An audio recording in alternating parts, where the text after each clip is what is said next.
Salutations, School Believer. Do you have a dream of becoming an entrepreneur, but don't know where to start or even what to do? Where can I gather information quickly about what's in my zone of genius? Don't worry, School Believers. I got you covered. Go to tuepodcast.net/AI prompt and check out an amazing set of AI prompts that will give you ideas, information, and articles to help you get across that start line. Once again, go to tuepodcast.net/AI prompt to get you started now. Good luck, School Believer. Hello there, School Believer. Hey, if you're anything like me, I am just so tired of going from screen to screen to screen, trying to figure out my analytics for all my social medias and trying to figure out where I can put any and all my energies to get as much reach as I can. Well, I think I've finally found the solution. Elementary analytics. That's right, elementary analytics. Now, at a single press of a button, I can see all my social media analytics from Google to Twitter to Facebook, all my important information all on one screen. All on one screen. Can you believe it? And if you really needed to, you could print charts for any possible meetings you might have. If you want to learn more about this amazing program, go to tuepodcast.net/EA for a 14-day free trial with no credit card needed. That's tuepodcast.net/EA for a 14-day free trial. Try it right now and see what it can do for you. Undiscovered Entrepreneur, episode number 20. I made it to 20. I made it to 20. I made it to 20. Us heart-driven people, we have everything it takes to succeed. And the only thing that we truly need to overcome is our self-limiting beliefs. And we all have a different set of self-limiting beliefs. So whatever that might be, raising awareness for our self-limiting beliefs and then becoming more aware of our self-limiting beliefs and then conquering them and following our intuition.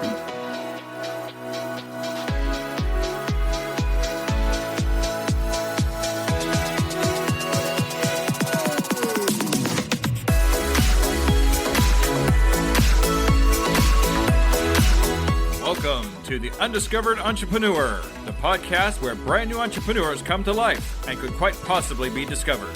Join me, DJ Scoob, and the rest of the Scoob Believers as we help these new businesses become a reality.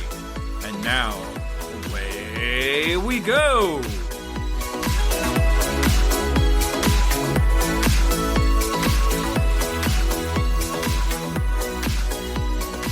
Hello, Scoob Believer, and welcome to episode 20. I can't believe it. Episode 20. I'm so excited. I can't believe I made it this far. Episode 20 is just one of those milestones I really wasn't sure if I was even going to be able to hit when I first started this whole thing. So I'm so glad to be able to get to episode 20. In celebration of doing episode 20, I've decided to do a block. That's right, a special edition block of experienced entrepreneurs that are probably some of the biggest people that I've talked to yet on my show. So on this episode, we're talking to none other than Espree Devora.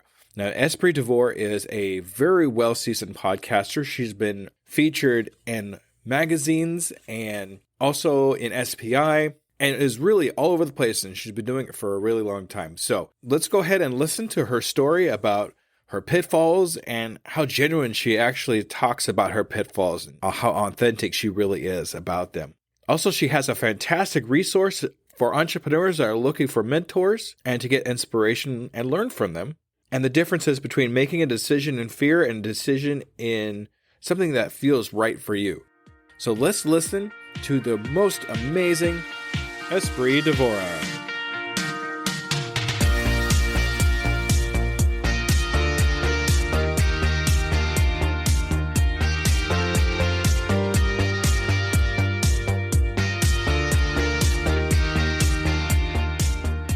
Salutations, Scoop Believers, and we are here again with another amazing entrepreneur. But we're doing something a little bit different than we normally do. We have somebody, probably the most exciting person I've ever had on the show up to this point.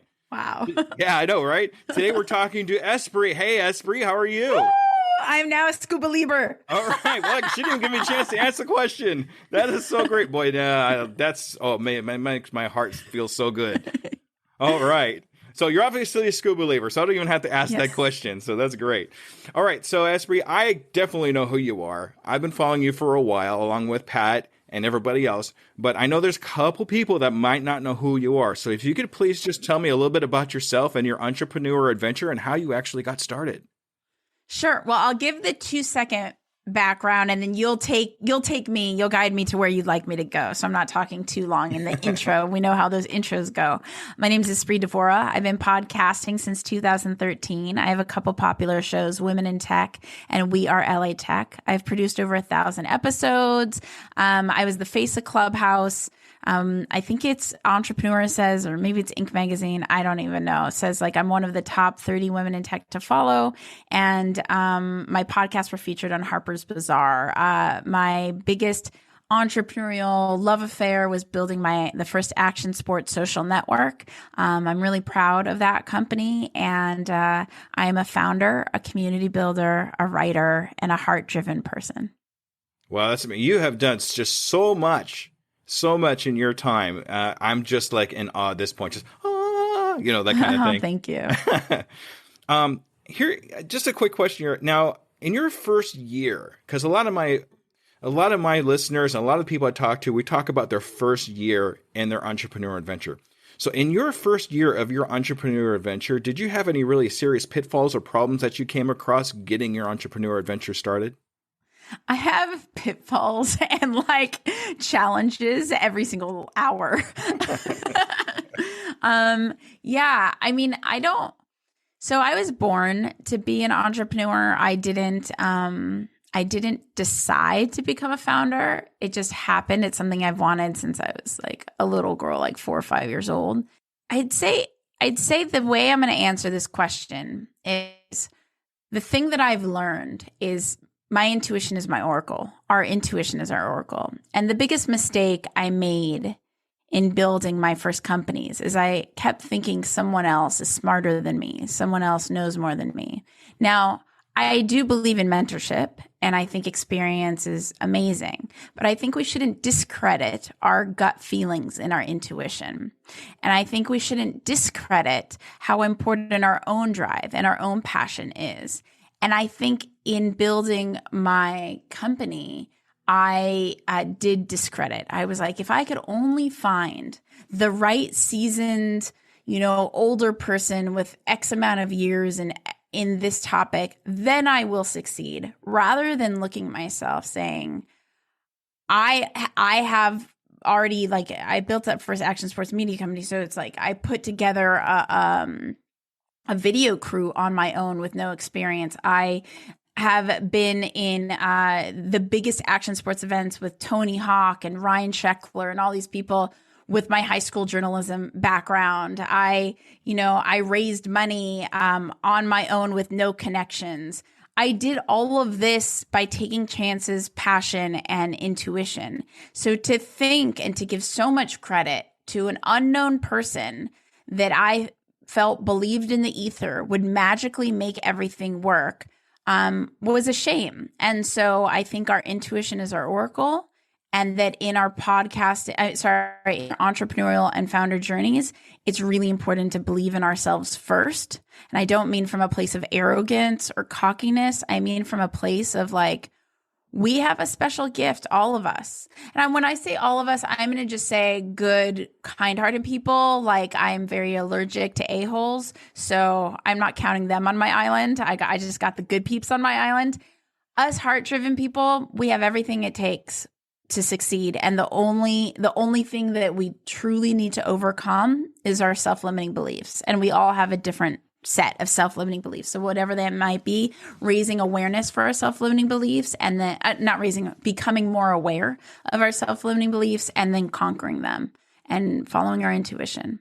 Wow, that was just a load of amazing information, all wrapped up in a minute and a half. I love that. That's so awesome. A couple of things I'd like to follow up with you on as far as what you said. When you're just getting started out, you really have to compare yourself to yourself. Mm-hmm. Don't compare yourself to a lot of other people that are so much further out than you. that you'll just figure out you'll never get there because they're going to have their adventure and you're going to always be behind them. And it gets really depressing sometimes when you're just realize you're not that far away. So instead of you comparing yourself to them, compare yourself to yourself a week ago, compare yourself to yourself a month ago. That way you know where you're going and where to follow. I'm also a big advocate with mentors. If you can get somebody to follow that knows what they're doing, even if they're not an actual person next to you, you're actually physically talking.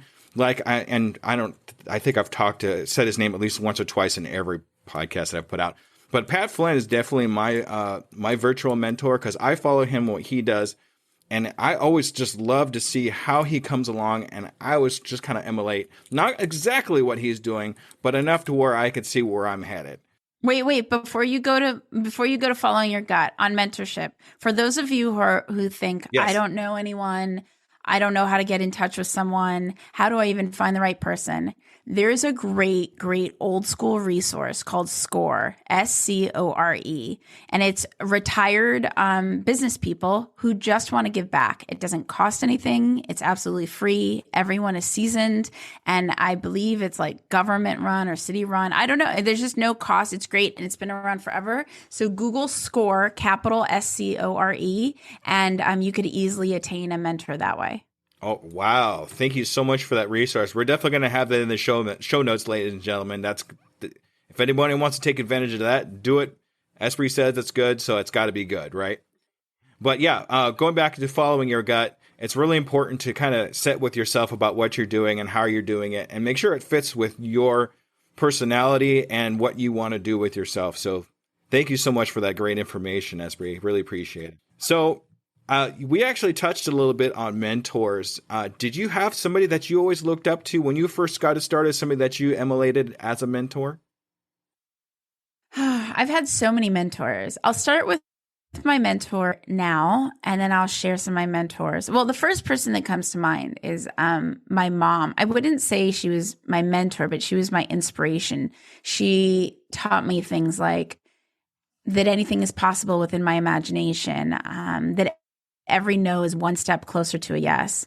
My mom's a public speaker, so I would watch her on stage and create this phenomenal experience with the audience. She had a relationship with the audience. It wasn't just about, she never spoke at them. It was they were having together. And so she was someone I really learned a lot from and continue to learn a lot from. Formal mentors, I've never really had a formal mentor. I've had different people like you with Pat Flynn where I'm like, I really admire the way that they do something. So I'm going to pay close attention to how they do it so that I could overcome my self-limiting beliefs and kind of emulate that to a bit in a way that's authentic for me. Right now I say Iman Gaji. I can never pronounce his last name correctly, but he's amazing. I believe he's 22. He's completely self-made. He grew up really poor. He didn't have any connections, and he just decided to focus on meditation and reading business books every week. And he created a life for himself where now he's like dripping in wealth. It's ridiculous. And it's all on his own work and his own mind without knowing anyone. And I really admire him. I admire his self-worth. I admire the boundaries he puts into place. I admire his vulnerability. I admire that he's heart-driven. And to me, he has the perfect balance between being a heart-driven leader and an absolute capitalist. He meets right in the middle. So people can't and don't take advantage of him, but he serves, like he's building schools all over Nepal. He's absolutely amazing. So I look up to him a lot. My mentor, Rob, who is the co-founder of staff.com, he's someone I met. He was featured on a Mixergy interview. I didn't know him. I really aligned with what he was saying. So I reached out cold, essentially begging him to be my mentor, and said what I'm happy to give back. He was really open to it. We ended up forming a friendship. I think mentorship can almost be this buffet of intellect. And you just decide what kind of life skills or information you're looking to acquire in a particular chapter of your life. And then you seek out and you see who's open to being a part of that journey with you. And so there's been many different people throughout my life. If I've ever had a formal mentor, I'd say my most formal mentor was Montserrat Fontes. She is this extraordinary woman, high school journalism teacher and author and badass and just amazing. And she nicknamed me Press Kit. I was very afraid to reach out. I was a high school journalist. And I was afraid to reach out to media publications and like, who am I? I'm like a kid. Like, and she just made me do it anyway. She didn't care that I was scared. She's like, no, you're doing this. Nicknamed me Press Kit, even made a sweatshirt. I still have it. It's my favorite sweatshirt. And I ended up interviewing some of the world's biggest celebrities and writing articles about them because she showed me that all I needed to do is put myself out there and ask. Like, that's the thing. Like, there's so many, I have more than like a couple followers on social. And sometimes I'll hear people say, man, I thought I couldn't talk to you because you had X amount of followers. Now, every time I hear something, I'm like, wow, like having followers doesn't make me better than anyone or special. Like, I'm just a human being like you are. So that's the thing. When we take out these like perceptions that we have of others, verification marks, movie roles, follower counts, and we just look at everybody as just a human being, just like ourselves, all of a sudden the world's become so much more accessible to us. Exactly. Yeah. And that's the thing too. Don't be afraid to ask. I mean, the worst they're going to say is no. Okay, no, the world didn't end. The sun's going to come up the next day. It doesn't matter. But you never know. They actually might say yes. Actually, matter of fact, that's how I got you on my show. I just wanted to ask and see what you'd say. And I'm excited to be here. Yeah. Who would have thunk it? Yeah. Me. Right? But the other thing I like to, the last young lady that you talked to, she got you out of your comfort zone to be able to go out and talk to these people, even though they're kind of more successful in that kind of thing. She pushed you to get you out of your comfort zone.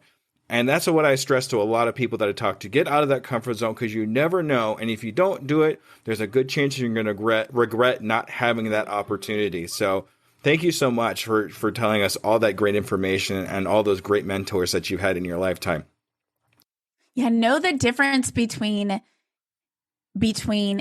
making a fear-based decision versus making a decision that feels best because it's right for you. There's a difference between I'm scared to do that, but if I did that, it would be very energizing if it worked, versus I just like, that's just not right for me. Like, it doesn't feel good to me. I don't want that. Even if the answer was yes, if it's not something I really want in my life. A lot of the time we're making choices because we're afraid, not because it's not what we don't actually want for ourselves. That's right. And actually, fear is one of my greatest things I like to talk about. I personally lean into fear. When I'm scared of something, I always kind of lean towards it because something's telling me that that's actually something I should do because it gets me out of that comfort zone. And I'm going to go ahead and say my favorite acronym because I always do when I talk about fear, FEAR, false evidence appearing real. Mm-hmm. It's actually not something that's going to kill you, but give it a try anyway because you never know what's going to happen next. So don't be too scared about it. Don't be scared to ask somebody, hey, will you be on my podcast? I got you on my podcast that way. I got Cliff Ravenscraft on my podcast that way. He's awesome. He is great. He was an awesome interview. Okay, so I'm going to transition to a different question here. Now, in hindsight, since you've had all this time, is there one particular failure that you're proud of and why?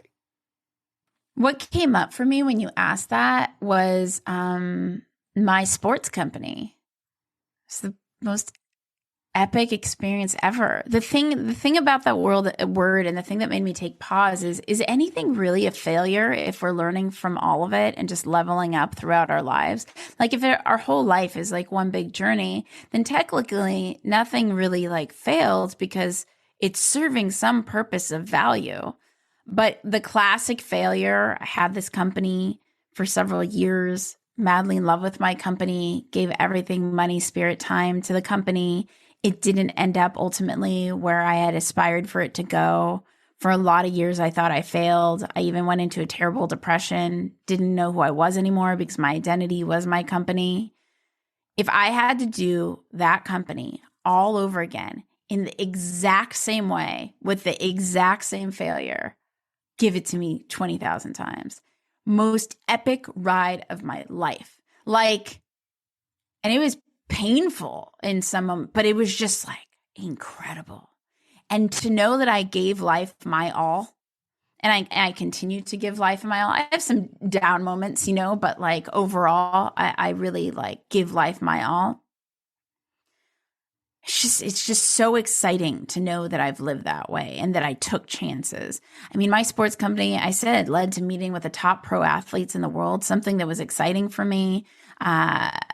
Learning about startup life and venture capital and the kind of network I made. I could go on and on just because it was like I was a rock star. I mean, I didn't know I was a rock star at the time. But now looking back, I'm like, yeah, you were awesome, And so I just think the more that we show up to life and to ourselves, no matter how afraid we are, like that's never a failure, no matter how it turns out. As long as you don't hurt anyone and you live a life of integrity, like showing up to yourself and to life, even if it's a societal perceived failure, like a company not working, it just is. It's just another chapter in one big book. Yeah. And that's really what failure is about, is to learn from those failures and to take whatever you learned from that failure into your next adventure and just make it that much better. So even though we all have failures at one point or another, we just can't forget that that's just part of the experience. That's just part of the journey. I don't like that word failure. Like, think about it. Is Kodak a failure that Kodak doesn't exist anymore? Or one of these big, department stores, I think Sears or whatever, or, like, are these things failures? How can a company be around for, 100 years or whatever it is, and then not work out for whatever reason, and now it's a failure because it didn't work out after 100 years?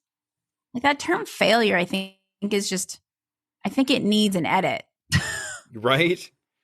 And there's another acronym. I love acronyms, if you couldn't tell. Fail is first attempt in learning.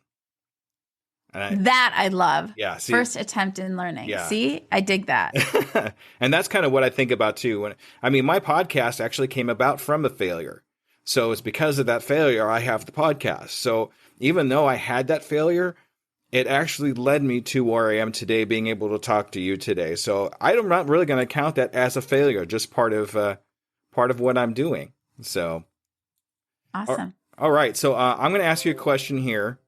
And this is actually from the SPI community, because I talked to you about you a little bit and coming onto my show. And this is from Jody Gregory from the SPI community. And she asked, are there ways let me try that again. Are there ways you have used to get feedback from podcast episodes besides analytics? So when you have a podcast, how are you getting feedback from your podcast besides looking at analytics? So I rarely look at analytics. It's the least important thing to me. I maybe look at analytics maybe once a year, if even that. I look to see how I'm impacting community because people will email me or they'll tell me on social media. I also am asking myself, am I leveraging the time I'm investing into creating my content to the utmost purposes? So like, am I repurposing my podcast episodes into blog posts, into Twitter posts, into things that are really meaningful and thoughtful for everybody else? And I ask myself how many people are joining my community that is mentioned on my podcast.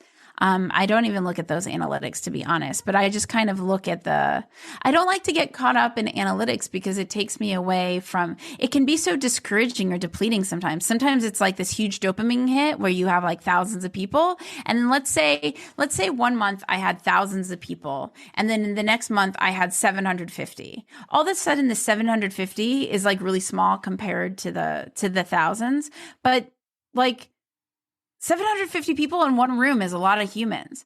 20 people in one room is a lot of humans. So I just try to stay focused on my purpose rather than analytics. But I look for like community indicators for people mentioning things or how it's inspired them, LinkedIn outreach. People reach out in so many ways. Yeah. All right. That's awesome. Unfortunately, I'm one of those people that will look at my analytics every 30 seconds. So I'm trying to get away from that, but at the same time, does it feel discouraging? Sometimes it does, and sometimes it doesn't. It's It just depends on the day, I guess. I really got to stop doing that. Okay, so real quick, what I'd like to know is if what advice would you give to someone that's looking to start an entrepreneurship? I mean, is there any like 1 or 2 words of advice you'd give somebody? Yeah. Ask yourself why, because just because everybody else is doesn't mean you need to. And if you're after freedom of time, let me tell you that entrepreneur is not time freeing. I may have more flexibility than someone else, but I work a lot and I barely have time for myself, so much to the point that I need to be really intentional and proactively make sure that I'm making time for myself, make sure that I'm getting sleep, because these things are really important. But being an entrepreneur is not a direct equivalent to freedom of time. Flexibility in time, yes, but not freedom of time. So make sure that you understand why you want to be an entrepreneur. Make sure you build a company that matches the lifestyle that you want to create for yourself, so that in end, because you've built a company that matches the lifestyle that you aspire for, therefore you can have freedom of time because you've built it into how the company operates. All right. Some great words of advice. That's all, folks. Let me try that again. This is real, ladies and gentlemen. We're actually going to keep that in there. Okay. This great advice. Thank you so much for actually being able to go through that with us. So one thing I like to do with all my guests is find out a 6-month goal. So where do you see you and your company in the next 6 months? Yeah. So I actually don't have future thinking goals anymore. I used to when I had my sports company. Now I do a check-in every day, a self-audit. How do I feel? How's my body feel? How do my shoulders feel? How's my brain feel? Am I eating well that my body feels good? Do I feel energized? Do I feel tired? Because I want the existence that I have here to be really enjoyable. So if I notice that I don't feel enjoyable in my body and in my mind, I want to make tweaks like that hour, that day. And if I notice that's going on for a few days in a row, then in order to not have something really terrible happen, because that's usually how the body responds. It's like the more you let things go, you're not going to be able to walk, you're going to get backaches, all this stuff. I'm like, no, this is now an emergency priority to make sure I'm okay. So I really don't look 6 months out. I look every day. Am I living a life of inner ease more often than not? Wow. All right. I think I'm going to start doing that too. Looking 6 months up so far. I mean, it's good to set a goal for yourself, but at the same time, having a daily check-in to make sure that I myself, as a human being, is doing okay on a daily basis. That's amazing. Yeah. All right. So we're kind of wrapping up here. Espree, if you want to go ahead and, if anybody wants to get a hold of you or talk to you or anything like that, how do we get a hold of you? Let's go ahead and hear it. Sure. You could reach out on Twitter at Espree Devora, ESPREEDEV, like Victor, ORA. I'm also on Instagram, same handle, or email me espree@hey.com. That's espree@hey.com. All right. Espree, oh my gosh, it's been such an amazing pleasure to have you on my show. And what I'd like to do is, and I actually asked this of all my guests, if I could follow up with you in about 6 months and just to see how things are going for you. Is that okay? You got it. All right. Totally got it. All right. Thank you, Scuba Believers, for a great show. And I'm a Scuba Believer. Yes. And thank you so much. And make sure y'all stay tuned for the wrap up. Okay. Thank you, everybody. Have a good evening.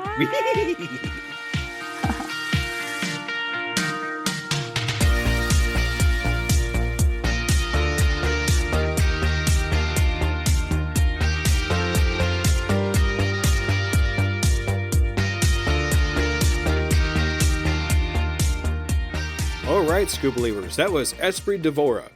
Man, that was such a fantastic interview. She had such a great personality, and I had just a blast being able to talk to her and kind of pick her brain a little bit to see what kind of information I can get for all you Scuba Believers out there.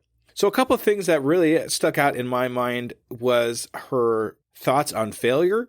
Kind of like when she talked about, well, is Kodak a failure, a Sears a failure, just because they lasted a whole 100 years or whatever. It kind of gives a different dimension to failure and what it actually means to the individual. And I also like the fact how she figures out the impact she's making on her listeners by the impact she has on her community and the feedback that she gets from other people. That's definitely a great way to be able to see that you're making a difference in other people's lives besides, just the analytics, which really doesn't seem that important to her. They are a little bit important to me at this point, but I don't know if that's just kind of a mental hurdle I need to get over. But I think the one thing that really sticks out the most is how she measures her goals. She doesn't necessarily have, like a 6-month goal or a year goal, future goals like she used to when she had the sports channel, but just a self audit for herself to make sure, how am I feeling for the day? Do I have any strange pains? What am I thinking right now? And how is that affecting me today on a day-to-day basis? That is just, I'm like I said, I'm going to totally start doing this. This has got to be a good way to be able to kind of keep things together just on a daily basis. I was really so excited to have Espree Devora on my podcast, and I hope you learned something from her. That's for darn sure. All right, so like I said, this is definitely a special edition. It's a 3-part series, like I said before. Our next interview is going to be a woman that I interviewed that had a fantastic idea with the healing power of laughter and how she turned that not just into a business, but just a community of people and love and honesty with everybody that's around her and what she does with it. So just make sure you stay tuned. Subscribe to my podcast so you can hear that coming up. If you want to get a hold of me for anything, please contact me on Twitter, which is DJ Scoob. That's SKOOB 2021. If you want to get a hold of me on email, you could get a hold of me at uepodcast.net2021@gmail.com. If you want to see the resources that I use and the books that I read that I use for my entrepreneurial adventure, please visit my website at uepodcast.net. If you have any questions about my entrepreneur adventure and how things are working out for me, please feel free to contact me in the aforementioned places. All right, thank you so much, Scoob Believer, and you have a great day, okay?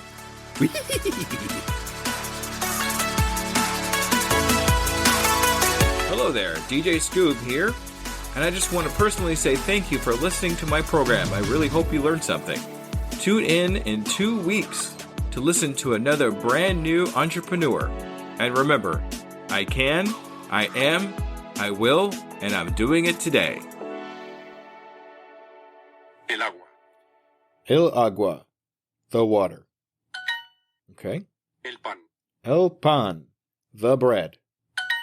All right. Yo como manzanas. Yo como manzanas. I eat apples. Yeah. La leche. La leche, the milk. I got food down pretty good. I used to work at restaurants here. La leche. La leche, the milk. All right. El hombre bebe agua. El hombre bebe agua. The man drinks water. Ooh, okay, cool. I didn't think I'd get that one. Yo bebo agua. Yo bebo agua. Yo bebo agua. I drink water. All right. ¿Tú comes manzanas? You eat apples. Ooh, I'm on a roll. Yo bebo. Tú bebes. Él bebe. You drink. He drinks. Woot. Tap the matching pairs. I is yo. Milk is leche. Leche. Boy is niño. Niño. Pan is bread. Pan. And he is El. Él. Woot. All right. As a worker of 2 full-time jobs, running a podcast and coaching, every minute counts in my day-to-day. It's hard to be consistent in any of my social medias. And at this point, I cannot hire a social media manager. Pinnacle AI to the rescue! I've been using Pinnacle AI for a couple of weeks now and seeing big improvements in my outreach and consistency in all my social medias. Do you want to save time and increase your productivity too? Go to tuepodcast.net/AI for more information. Save yourself time and grow your brand. Try it now and see what it can do for you.